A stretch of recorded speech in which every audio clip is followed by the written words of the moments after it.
and became, his first words were "Полный облом," epic fail. So this is true of me, just because I prepared such a wonderful presentation for you with the projector, and unfortunately it didn't match my MacBook, so But I prepared those pictures for you.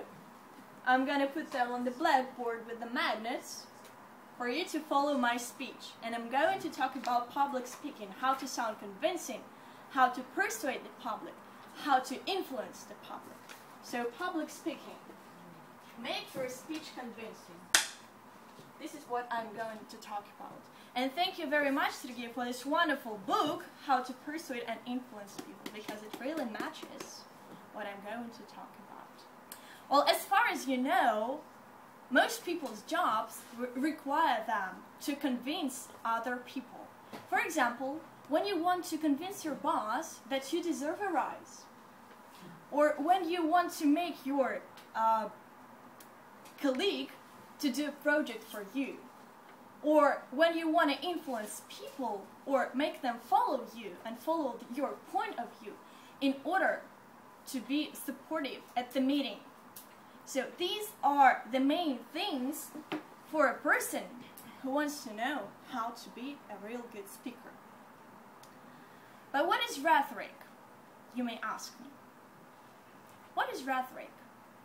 Rhetoric has various definitions, but I have my most preferable one. Rhetoric is the study. It is what really reflects public speaking.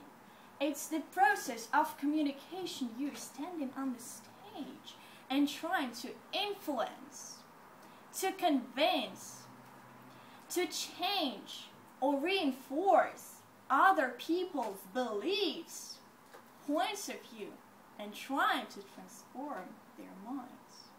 How does it sound? Sounds very impressive. But it sounds very good in theory. And what about practice?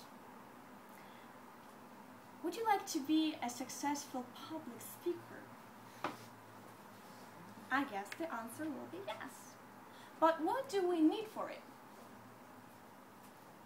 I'm gonna give you a couple of tips. Well, about rhetoric.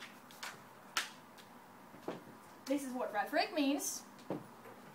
And these are the tips for you of how to be influential, convincing, and how to persuade people with the power of speaking. You can see the girl. How? You should use your body language. Unfortunately, do you have glasses or spectacles? Body language, eye contact, gestures, fluent delivery, appealing to the emotions, and using speech techniques. I'm going to talk about them a little bit later. So talking about body language, probably one of the most important components to your speech. This is something that will work even if your mouth is not open. The posture is one of the most important points. You should be persuasive, but you should not look like you are overexcited or overexcited about yourself or about your speech. It should be good. It should not be close. Eye contact, also one of the most crucial points to your speech. You have to show the public that you're confident about what you're gonna speak about or what you're speaking about. Or try to pretend that you're not confident even if you're nervous. And it's very important to keep the eye with the audience. Right? Gestures. This is what reflects what you say. You should use your gestures to make your speech more vivid. Fluent delivery. Make your speech more smooth. You should play with your voice. There should be vocal variety. You should not sound monotonous, because if you will sound monotonous, everybody in the audience will fall asleep. Right? Am I right? Do you use these techniques? Some of you? Oh, no? Okay, we'll try it. So we are here just to practice this. Appeal into the emotions. My favorite one. Seriously, appeal into the emotions. Imagine the situation. Again, if I'm going to talk about homeless people in the streets of our city, I would probably say there are homeless people in the streets of our city. But I would like to make it more descriptive. I would like to say it in a different way. I will say, in order not to make it sound dry, I will say, there are so many different poor homeless people in the glorious streets of our city who are desperate for food, for shelter, for clothes. Right? How does it sound? Does it appeal to your emotions? Would you like to give some money to this person in the glorious streets of our city? And the last one, speech techniques. This is what I'm going to talk about right now. Please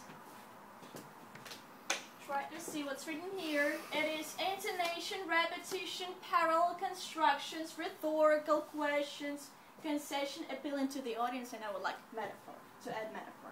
My favorite one as well. Intonation. Nothing to talk about. Intonation. You have to use your vocal variety. Have to sound persuasive. Repetition. Well, you repeat words in the sequence of the sentence. Parallel constructions, rhetorical questions. How do you like it? It was a rhetorical question. Concession. Try to show people that you are honest with them, that you are sincere, that you're open, that what you're talking about really interests you, and people will follow what you say. Appealing to the audience is probably the same thing with this, appealing to the emotions and metaphors. And of course, you don't want to look like this when you're on the stage. Can you see what it is? I will show you. Can you see what it is? It's a frog. You don't want to look like a frog. You don't want to say ribbit on the stage. You want to be a successful person, right? So make your choice. Be this one guy. This one. Don't be a frog. Be a successful speaker. Use the tips. Appeal to people's emotions. And I would like to add that rhetoric and public speaking, when you're trying to convince somebody, is something different from the informative speech. Because during your informative speech, you don't have to convince or persuade anybody. You just tell something you need and inform people. But public speaking, this is something that is hard but rewarding. And you will be a successful person. And I would like to add that be passionate, be yourself, be trustworthy, be honest, and you will be a success. I don't want to say this, Henry, but thank you.